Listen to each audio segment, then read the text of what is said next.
If you are ready to master Autodesk Revit, specifically for the MEP electrical trade, focusing only on the absolutely necessary concepts, then this video is exactly what you need. I will guide you step by step from a blank project to a complete 3-bedroom residential house electrical design, complete with receptacles, HVAC and plumbing equipment connections, light fixtures, light switches, panels or a residential load center, the service meter, and even out to the utility transformer at the street. Plus, I will give you everything you need up front to follow along with me, entirely free, which you can download in the description below. So this package includes the 3D architectural model, the 3D mechanical and plumbing model, my custom residential electrical project template to start from with all the settings set up, and every single out-of-the-box electrical family that you will need to create your own version of this model, including a bonus of 2 custom generic electrical families that you can use for many other electrical devices. So if you are finally ready to become proficient in Revit Electrical, then let's get right into it.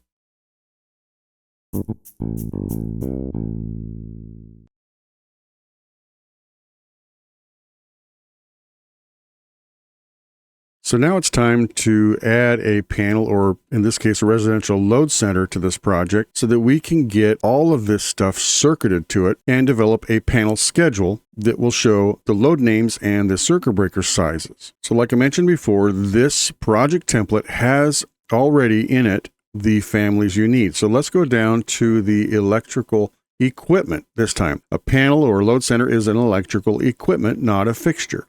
So open electrical equipment. We can see transformers and panel boards.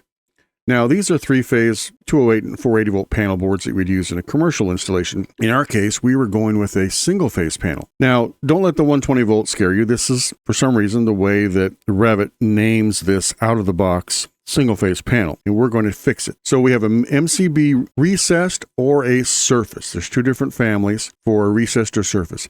In this case, we're going to put it in the garage. Let's say we're going to make it recessed. We're going to make it look good in there. So let's open this up, and we have 3 different amp ratings attached to these. So that means we have 3 different types. Now, in reality, we'll see that the amp rating is not a type parameter, so it's kind of a misnomer, but let's just at least pull the 225 amp to start with. And we pull out here, and we are trying to put it in our garage. We're going to throw this in the garage. Now, as we can see, it's not letting us put it out in the middle of the garage. Again, this is a face-based or a hosted family. So it's looking in this case for a wall or grid line. So there, and you can see it's putting a box recessed into that wall. So I'm going to put this panel down here towards the front of the garage. Now the reason I'm doing that is because our meter is going to be on the outside of the house.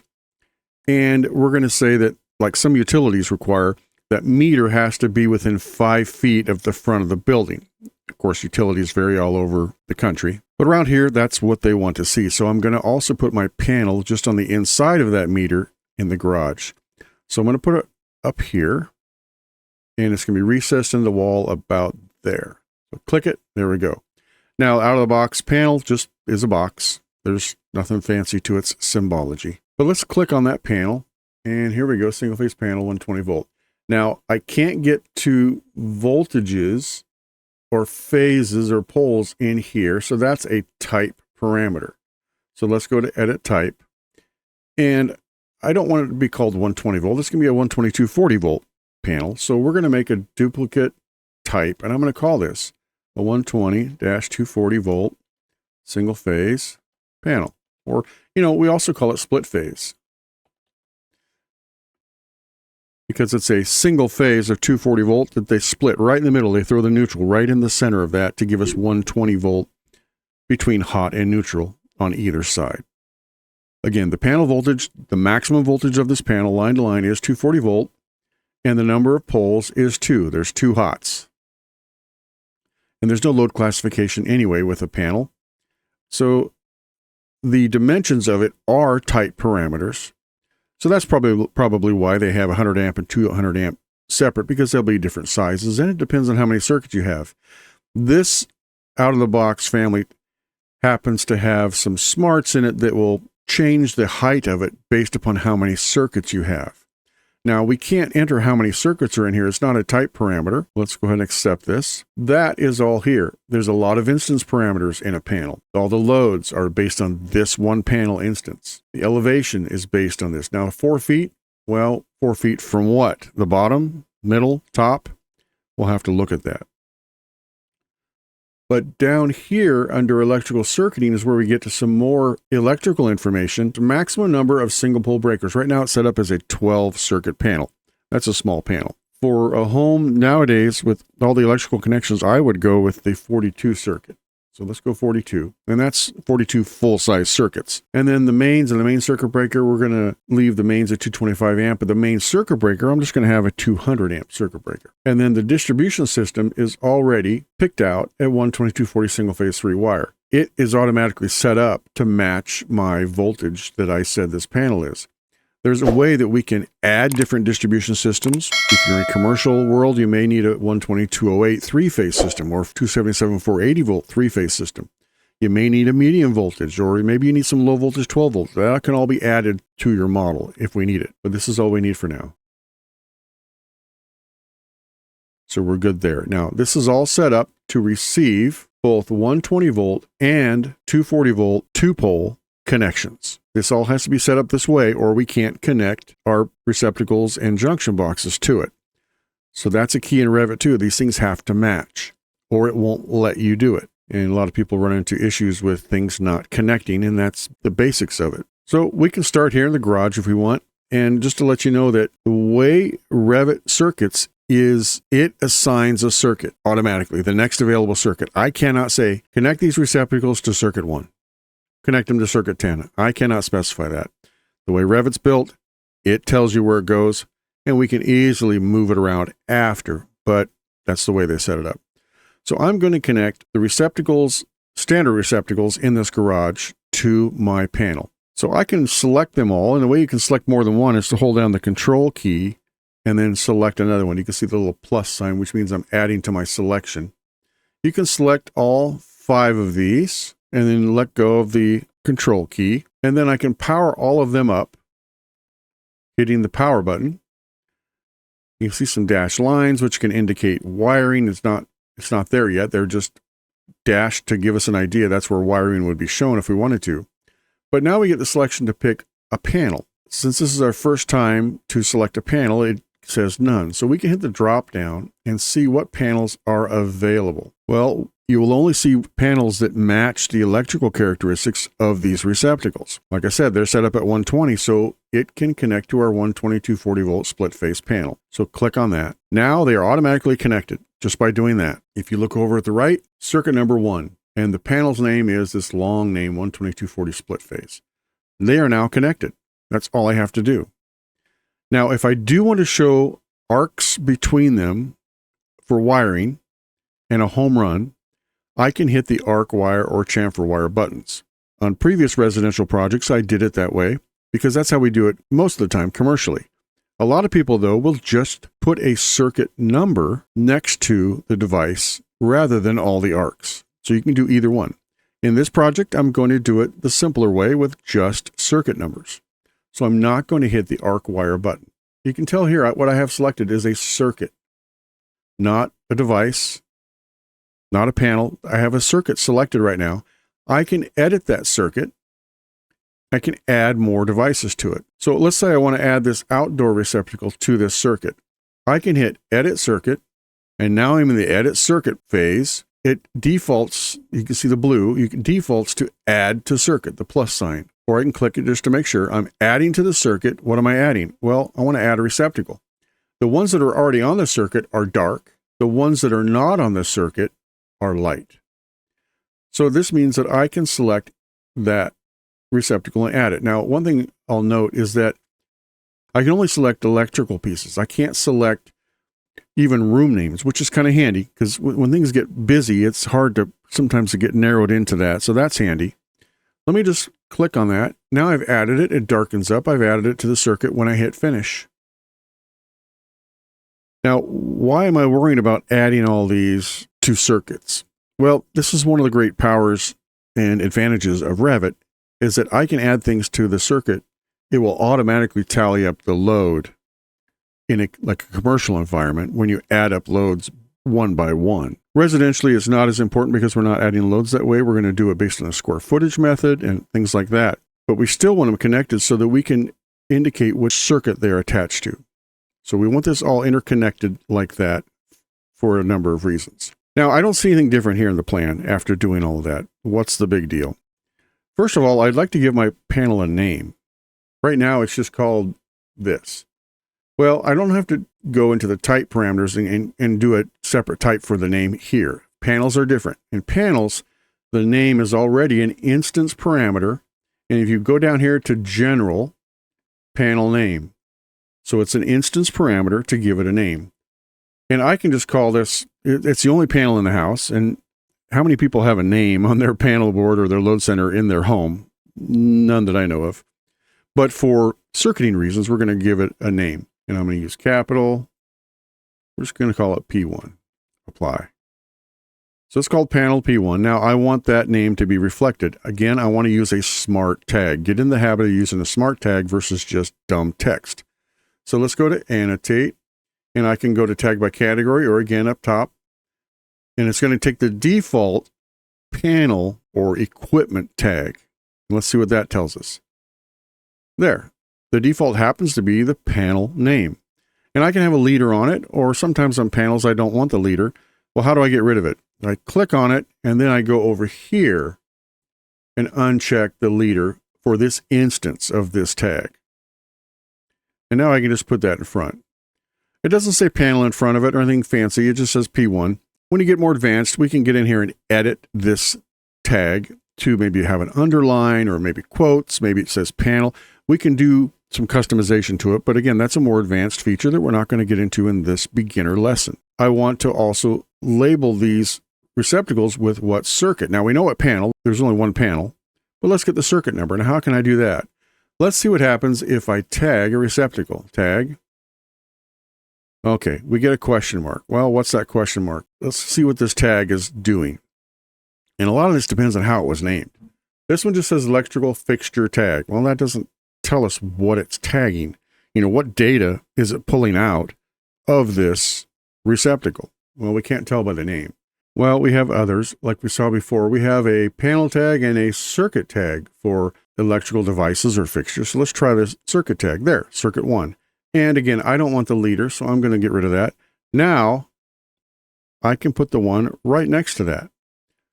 So now let's just right-click this and do create similar and go around to all of my receptacles to add a 1. Now, it's putting a leader in because I have leader checked. So I can just uncheck leader here as I'm putting it in is where you check it, not here. There, and it's way over there. This one, the tag ends up being way off base. So now I can just put a 1 next to each of these receptacles. I could have done it with text, but the joy of this, I will show you, is if I want to change the circuit, it is very, very simple. Okay, those are all in circuit 1. Now let's look at a panel schedule, a directory of these circuits. There's a few ways we can do it. We can go up to Analyze and say Panel Schedules and create panel schedules, and it'll give us a list of our panels that are in the project. And if it's checked, it'll make a schedule. That's one way. It's kind of a hard way to get to. Think about all that. You can just click on the panel, select it, and up here you get a choice to create a panel schedule. Let's do that drop down. Now we can use the default template or choose a template. More templates. We can have different templates for different kinds of panels. Let's say choose a template so we have our list. In this project template, we have branch panel main circuit breaker, which is really intended for commercial use. And then we have one that is a custom one I created called Loadcenter main circuit breaker, and that's the default. Let's choose Loadcenter with a main circuit breaker, say OK. It pops open a panel schedule. Now what's in this panel schedule? It has the name. And again, it's already been set up as a load center. This is a custom template. Tells you the location based on the room name automatically. There's no supply. We don't have a supply. We haven't fed this panel anywhere. It's a recessed. That's already included. Some of these things are just blank. We don't need them. We can add them later. Some of these things are just text. But it does report the voltage. It's single phase, 3-wire. We can put in an AIC rating when we know that. A mains type. This one ends up being a main circuit breaker type. And that changes all of these. And then I have my 225 amp mains with a 200 amp main circuit breaker. Now, down here we get circuit descriptions. Odds on the left, evens down the right. And we have lots of room for a circuit description. We have a trip rating for the breaker, number of poles. Now this center area that's shaded, it has some numbers in it. This would normally be the area where the loads are added up and reported per phase, per circuit for commercial loads. This is how we calculate the loads in a commercial panel. For a residence, we don't calculate it that way. We are going to be using a square footage method and a method that's in the NEC that we will get to later in this lesson. So that's why this is scrunched down. You can't really read it. Revit won't let you delete it for some odd reason. All we can do is scrunch it down to make it illegible. Again, Revit was primarily made for commercial buildings. And then down here would be reporting what kinds of loads and all that. Again, it's blank for this simple circuiting directory. This description just says receptacle. This is where we can type in a little more description. We can say something like garage receptacles. And this is what would be put on a label in that load center so that the occupant knows what circuit does what. Living room receptacles, kitchen receptacles, etc. Now we can get to that description also within our plan. If I click on this, I don't see the circuit, I see the fixture. If I want to get back to the actual circuit, I have to hover over it and hit tab until I see the dashed lines appear. And it says electrical circuits. Click on that. Now I have selected the electrical circuit and I can edit the circuit. I can add things to it, take things off of it. And then I can also change the load name. As you can see, it says garage receptacles. That's what I just typed in to that load description. You can change it here as well. In fact, I find it's best practice to type it in here as I'm creating my circuit and also change the rating of the breaker as I'm typing this in. Now, in residential, we know that most breakers are just a 15 amp breaker. So I will change this down to a 15. And then I can escape out of that. Now that changed it. If I hit P1 up here on my panel, it changed to 15 amps. So you can see they report back and forth. That's a very powerful feature in Revit, is how that it's database driven so that you change things in one place and it typically changes it everywhere. So we don't have to keep a separate Excel spreadsheet for the panel schedule. And in commercial work, we don't have to add up receptacles and add up lights and watts. It does it all for us. Now, the other thing I was telling you about, the smart tag on this receptacle, right now we're circuit 1. If I want to move this around, this is where I do it. I have to change circuits in this panel schedule view itself, not on the plan. So I take this, you can see here I can move it down, down, down. I can move it across to the other side, just back and forth. Or I can move it up, or I can just move it too. I just want to take it and move it anywhere the green shows up. So I want to put this as circuit 41. Now I'll go back to the floor plan view. Look at that. That is the power of Revit's circuiting. And that's why we do this. I can easily move things. I can even change. If I had multiple panels, I could change it from panel 1, P1 to P2. It would all happen behind the scenes. So there you go. So I'm going to go ahead and put this back to circuit 1. Simply as move 2. There it is. Back to circuit 1. Now we'll just go through the entire house and start connecting receptacles and loads to circuits. I'm going to put my furnace in, click on it. It's already set up for my 240 volt connection, so that panel should pop up. Now see it changed the name to P1, not that long 12240 volt name. P1's the last panel I used that meets the criteria of this connection, so it pops up automatically. It's automatically going to circuit it to circuits 3 and 5 because, again, this is a 2-pole 240 volt receptacle. So I'm good with that. And I don't have to accept it or anything. It just did it automatically. I can just escape out of here. Now I want to make sure that I put a load name in here. Let's call this electric furnace. So the breaker for this, we found out from the manufacturer, the maximum overcurrent protection is a 100 amp breaker. Now, this is telling us that the power exceeds 80% of the defined breaker. Well, sometimes mechanical equipment is set up that way so that it's above that 80% mark. That 20,000 VA may be like a minimum circuit amps versus a full load amps. So we're okay here because that's what the manufacturer told us. Now the electric water heater, we also want to connect. So hit power, goes to P1. It hooked up to 7 and 9. And we want to call this electric water heater. And the rating for this is a 30 amp breaker. Apply. And let's go back to our panel schedule and see how these are all showing up. Now I'd like to move some of these 2-pole breakers over to the other side. And I want to leave the top 2 for a generator connection. If you've ever done a generator connection for a home, you'll know that there's typically a metal plate that slides up and down to interlock the main circuit breaker with the generator feed. So I'm going to leave that available. Now, how can I leave this available so it doesn't get used up for the generator? What I'm going to do is put in a spare circuit breaker. Now, I can do spares by just clicking on there and go up top, and I can hit assign spare. I can put a space also, and that reserves circuits so they can't be utilized for connections. So let's say assign spare, and I want it to be a 2-pole spare. So I can just type here 2, and it will expand it. I've got this set up so that when it has 2-pole breakers, you can see that line between the circuits is gone. I have it set up that way. And then I can even change the name. Future generator connection. There, I've reserved that. And I want to make this a 30 amp breaker. So there, we have a 30 amp spare breaker for the future generator. But then I want to move the furnace over here like that, and move the water heater, move to over here like that. And let's get those circuits reported on our floor plan. Right click and do a create similar, and let's get 6 and 8 on there. And I'm just going to put it in here. And that's a 10, 12. I'll put it right here. So we have things all circuited. Let's continue on into the laundry room. Now the dryer is also a 240 volt connection. Again, let's go up to power.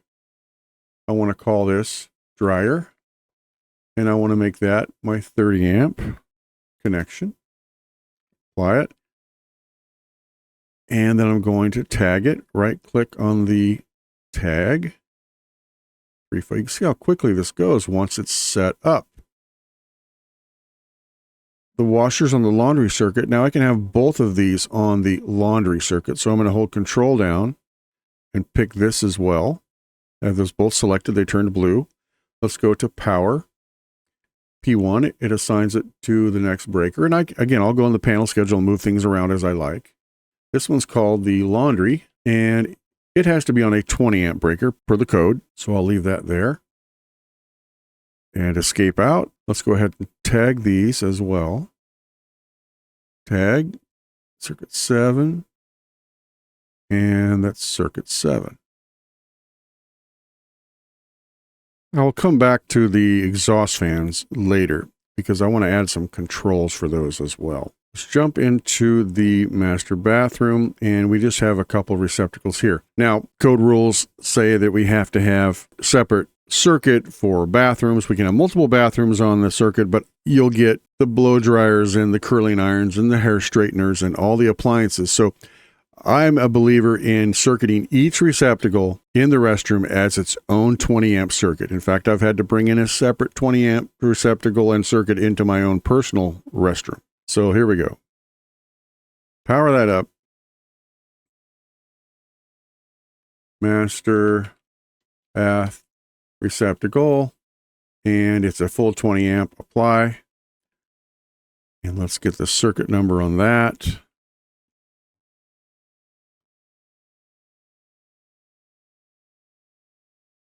Same with this one. Power. MAS. Now you can see it pops up. If you start typing in, it has an auto fill for you. So I can just click on that master bath 20 amp. And that will give you a little bit of a shortcut. Create similar.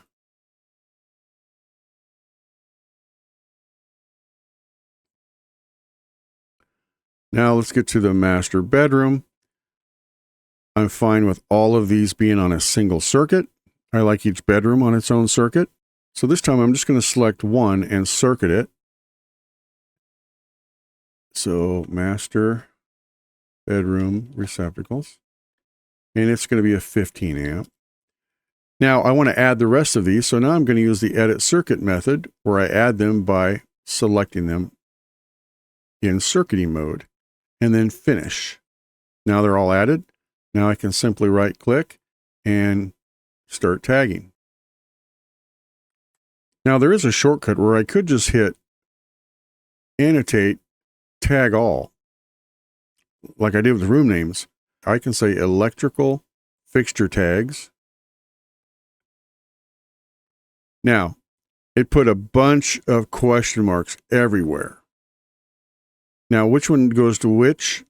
Because these are set up where they're far away, if I click on that, I don't know which receptacle this applies to. So I find that tagging all does not work well in this situation. So let's undo that. And you can use Control Z also to undo. There we go. So I prefer just to manually go through. And I like to be in control of where stuff lands. There we go. Now the hall receptacle, it can be on any circuit that I want. I typically like to throw it onto a bedroom circuit, so I'm also going to put this in the master bath circuit. So how do I get to that circuit? Hover over it, hit tab, there we go, click on it. Now I'm in circuiting mode, so I can hit edit circuit. I'm in add to circuit, click the receptacle, finish circuiting. It's circuited, get it tagged. So you can see once you do this a few times, it starts to become second nature. Now, just as an example, what if I want to remove this receptacle from that circuit? Let's say I want to put it on its own circuit. Well, again, I can just hover over this and get into the circuiting. I can say edit circuit, and now I can say remove from circuit. Hit remove from circuit, click on this device, it changes it back to shaded, and then there's no circuiting information. So it goes back to a question mark. And I can add this receptacle to its own circuit, or I can include it to some other circuit. So that's how you add and remove. So let's go ahead and put it back on. Edit circuit, add. Voila.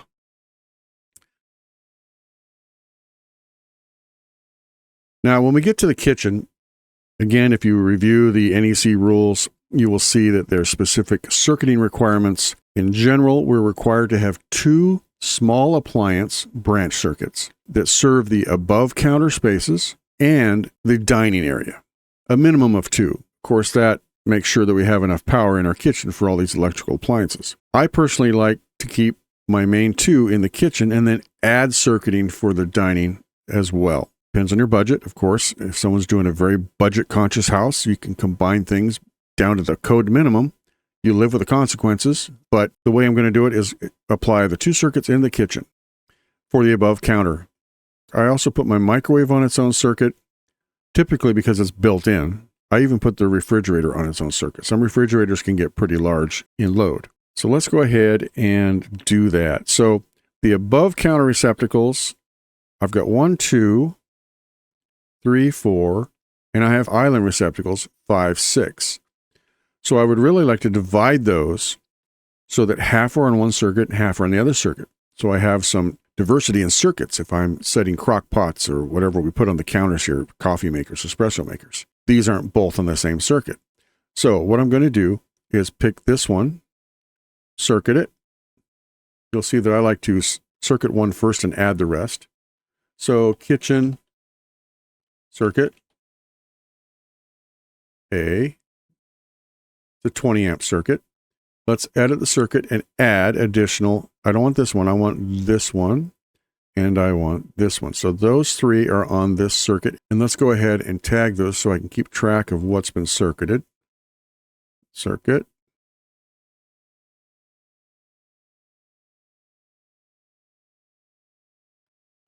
Okay, now let's do the other circuit. This guy.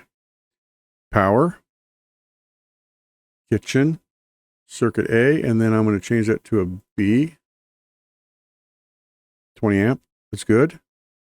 Add to my circuit. Let's see, that one's selected, so I need to select that one.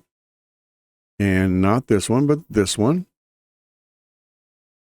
And then tag. Now, if I was creating or editing this tag, I would make it a little closer to the device rather than way out here. But again, we're going to live with the way it is out of the box. There we go. Now I need to connect my refrigerator.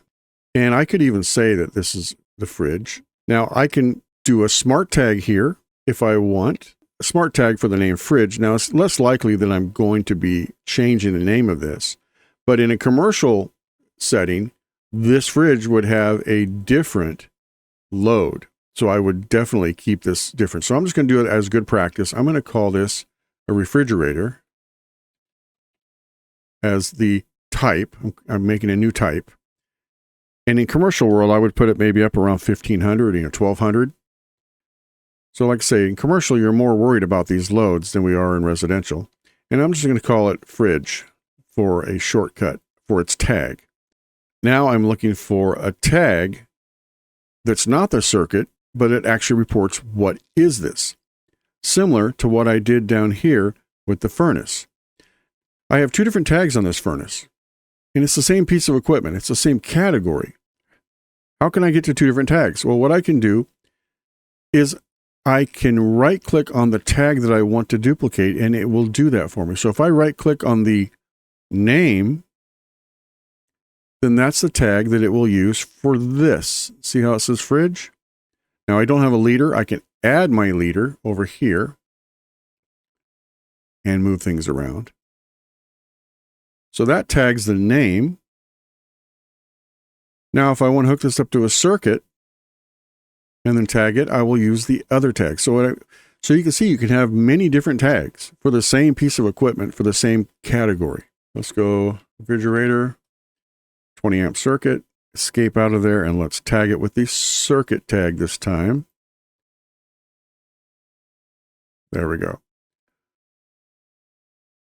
So it has two different tags. We could get fancy and have a mounting height tag as well. We don't have one made for this, but that's a custom tag you can make too, so they could report. And whenever you can, it's best to report the data from the family rather than just text. So we're going to keep that in mind. Now, one connection I realized I did not get in here is my microwave connection. So let's go ahead and put that one in now. So I'm going to duplicate this receptacle. And again, I'm having trouble finding that wall. So let's hit tab. There it is. And I want to mount this up at like 6 feet. We can check the elevation, swap it, and see what we get. So this is up at 6 feet. Now, a lot of times we'll find this receptacle up in this cabinet above, and then the cord comes through a hole. So I'm going to just do that here. Again, the electricians that install this will rough it in exactly where it needs to go based upon cabinet shop drawings and things like that. But we want to give them an idea. How is 7 feet? Is that too high? Yeah, let's go 6'6". 6'6". There we go. That's a little more representative of where it may end up being. And this is microwave. I'm going to add yet another type, duplicate. And again, this is good practice for things like commercial work. I'm just going to say micro for the tag. And so now what I'm tagging is this tag. And let's go ahead and show how we can right click, create similar, and let's go ahead and turn leader on as we're installing it right there. And we need to get it circuited. And sometimes it's hard to just get to that. See, I lighten up the tag, and I want to light this up. There we go. And let's go to power it up. This is going to be the microwave. 20 amp circuit. Escape, and let's get the circuit tag. No leader. And now we can connect up the dishwasher to its own circuit as well. Dishwasher, 20 amp circuit. We're good there. And let's tag it. Now we have a mixture of text tags and smart tags. We can go change these if you want, but I just want to show you both methods so you can determine which one works best for you in your situation. Now I mentioned the dining room could be tied into the kitchen or be its own circuit. So I will create the dining room as its own circuit. I'll just go ahead and control select each of those and add them to a circuit. Dining receptacles. And let's go ahead and tag all these. You can see it's just repetition. And as you do it, you get faster and more confident. We're a little over halfway done with circuiting this entire power plant. One thing I noticed down here in the garage area is we didn't connect this condensing unit. Let me go ahead and connect that now. And it took up 2 circuits, 2729 to P1. And just one thing too under P1, it's connecting it by default to a circuit breaker in P1. Now there's some instances, especially when you get into commercial world, that we may need to disconnect it to a feed-through lug. So there's other methods of connecting loads to panels. Or let's say I'm connecting a panel to another panel. You establish an entire logical connection system amongst your entire electrical distribution system. So this is a simple example with a single panel, but you can see where it can go from there. So let's go ahead and get back into the circuit by hovering over it, hitting tab, clicking on it. Load name is condensing unit. So we'll say that the HVAC guys told us that we need a 60 amp breaker on this. So we'll do that. So then we'll get that circuit tagged. So here's the tag, create similar. And there we go. So another piece here is this EV charging point, which is a 50 amp feed. So power. And it's 50. And let's go ahead and apply circuit tag to that. Now, if you're familiar with electrical, you may know that these will take a larger wire than 14 gauge or 12 gauge. So you can indicate that on your plan, or perhaps you would indicate that on the panel schedule, or maybe you'll even have some kind of a note that would indicate what that would be. Now, a lot of times in this level of wiring, the electrician will just do that on their own as they circuit things up. And as they see the panel schedule, they will see these breaker sizes and provide proper, wiring size for that. I'm going to go ahead and move these 2 pole loads back, save it, of course, move it over here.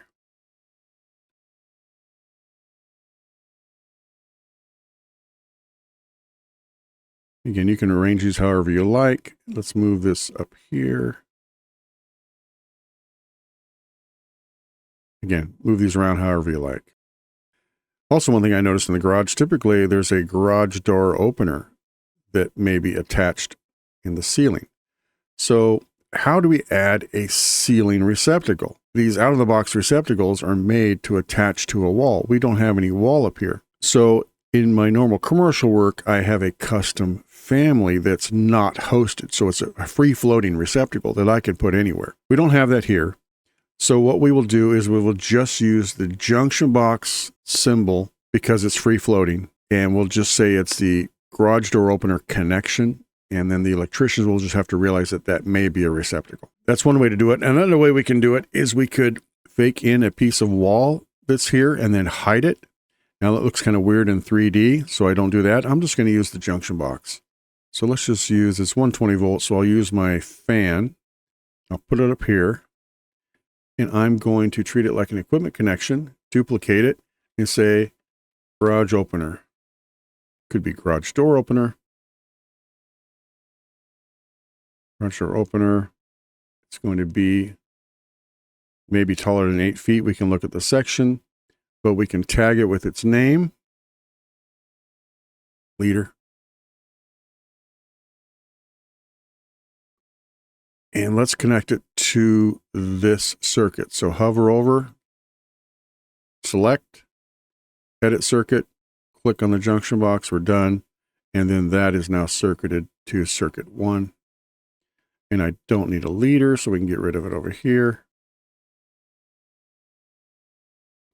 Let's look at that section just because we're trying to pay attention to the third dimension on this project.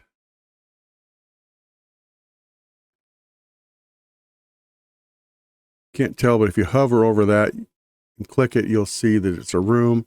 And so that's the ceiling line, is that roof line. So we want to get this above 11.6, and it's also above the grade.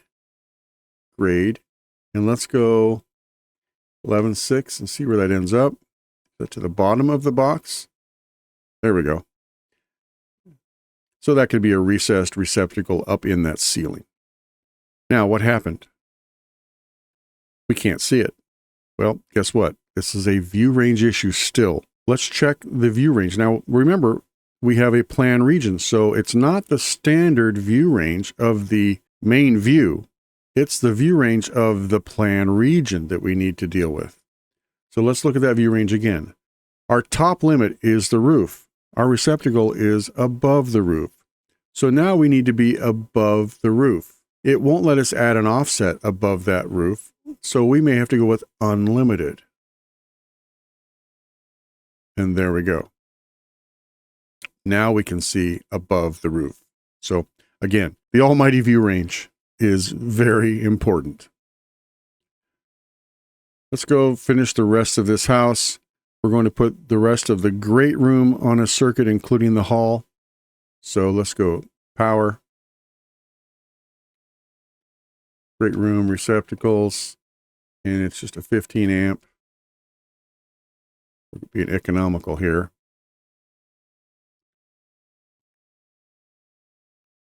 Again, we want that hall, and we're going to put that exterior receptacle on that same circuit. Finish and tag it as we go so we can keep track. And I don't want the leader. So on future ones, I'm going to turn off the leader here as I install it.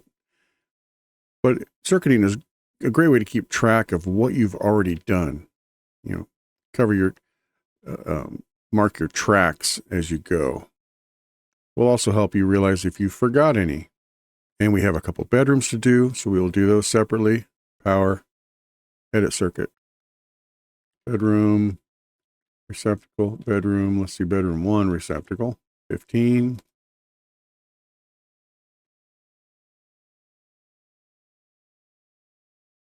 The last bedroom. Bedroom 4 receptacles, 15. See, if you do it all right here, then you don't have to go into the panel and do it. Saves you a step. Edit circuit. It's also nice to do this from the plan view to remind yourself what that circuit actually serves. Right click, create similar. Let's go through and now you can see what I did is I accidentally tagged something else. What is that?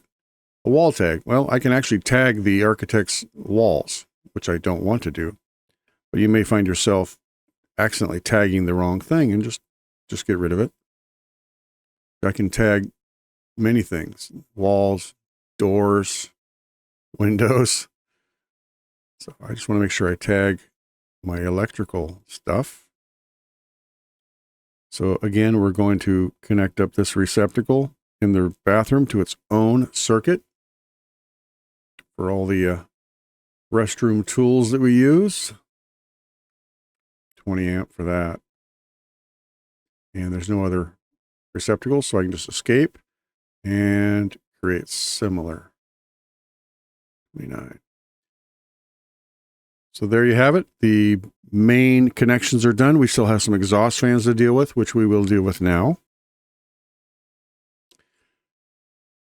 So for this laundry fan, many times the control of that fan will be done with a separate switch on the wall. Now, out of the box, Revit doesn't actually give us a switch that's not in the lighting controls category or lighting devices. So now we have an issue with visibility. If if I turn on the lighting devices, which is switches, let's go down and look at lighting devices, which includes light switches, then every light switch for the building, when I add those to my lighting plan, will show up in my power plan, and I don't want that. How can I isolate just the laundry fan switch and not see all the rest? Well, one way to do it is to customize a switch family to be a different category. By default, it's a lighting device category. I can also make one called an electrical fixture category, and that's typically how I would do that. But that's family editing, which we're avoiding in this lesson. Another way is I could just draw in text that represents a switch symbol that only shows up in this plan. I can also use what's called filters to filter out every other switch other than the one I want. So there's a few different ways you can tackle this. What I will do in this situation is just do the symbol. Now, the only problem with that is it won't be a 3D modeled element in my model. If I was to look at the wall, I won't see the two switches on the wall, one for the lights, one for the fan.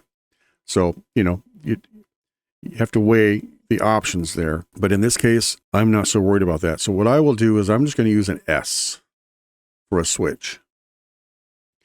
And I can rotate that with this little guy here.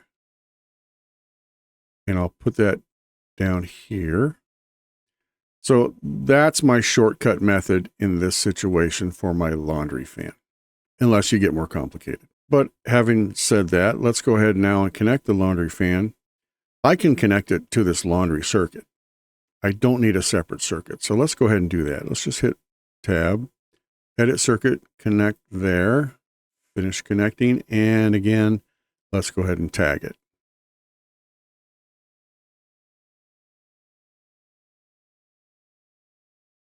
And the same with the toilet fan. Some people may connect these to the lighting circuit and have it powered with the lights. So in this case, I'll do that. I'm not going to circuit it yet. I'll wait till I do my lighting. And then I'm going to say that it's controlled by the lighting circuit. So what I will do is just add a detail line arc. There's a number of different ways to draw an arc. This arc here is start and radius arc.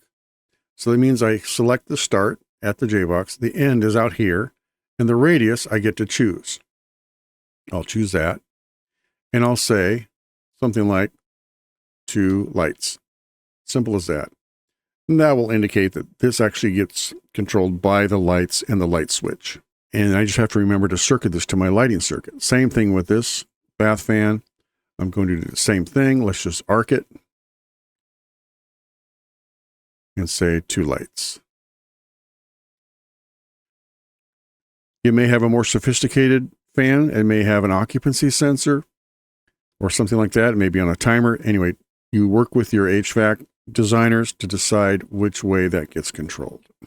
And there you have it. We've got the power plan complete.